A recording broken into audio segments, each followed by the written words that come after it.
Ole tun chuma hian Mizoram Rural Bank ATM card mania block dan kan soidor ani ATM card hi a pin number thei ngil wang tin emo card ti bo wangin emo kan tinga khan block angai thina chung a chuan mania olsam taka block dan kan soidona mundoin kan ngai thladon nia Neta hian ama saberin kan hriat tur chu Mizo Bank mobile banking kha kan nei angaya nei to tan chuan olsam taka lunghal mai theinia nei lo tan chuan Play Store atangin download thei ani boka anei to tan ta hian Mizo Bank mobile banking a khan kan lutanga Mizo Bank ka kan lutanga ti chuan kan log in anga chuan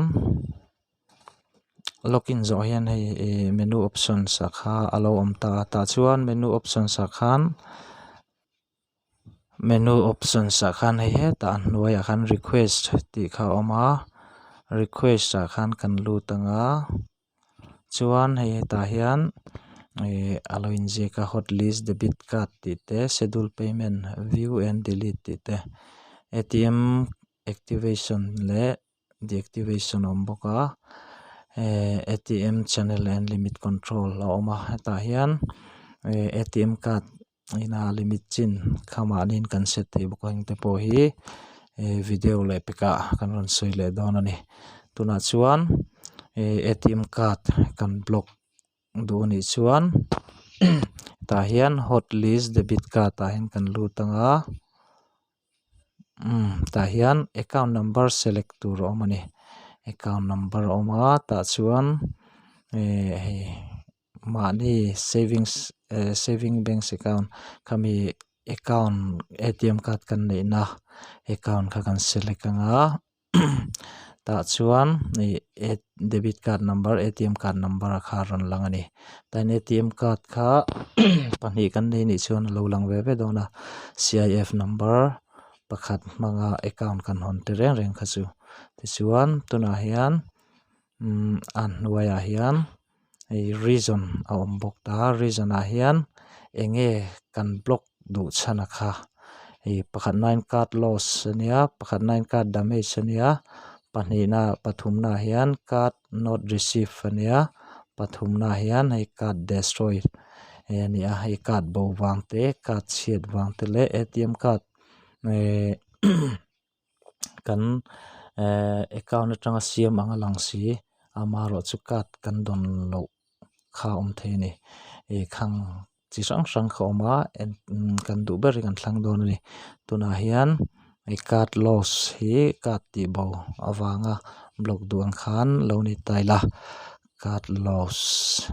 kan select ta ti chuan kan submit ang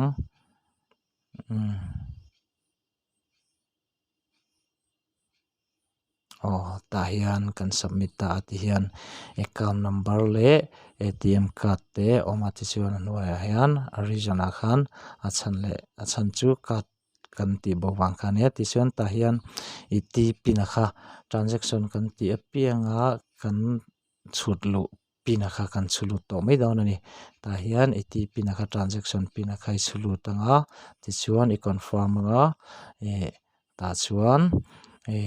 card a kha a in block to mai don ani hi card ti bo wanga ti na tur khan en tianan at chi sang sang om kha a chan le wanga chuan tuna chuan MT pin i chhut zo chuan i confirm anga ti chuan card ta chu aloin block to don ani ti chuan min an lo ruai mo card a kha i ti bo emo ni poin ti khan mani in olsam takin mobile banking atang khan card a kha a block thei ani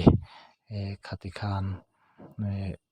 i confirm no chuan card chu a in block anga man thei lo om do ani le khati zong khani a le peka chuan ATM card atanga poisa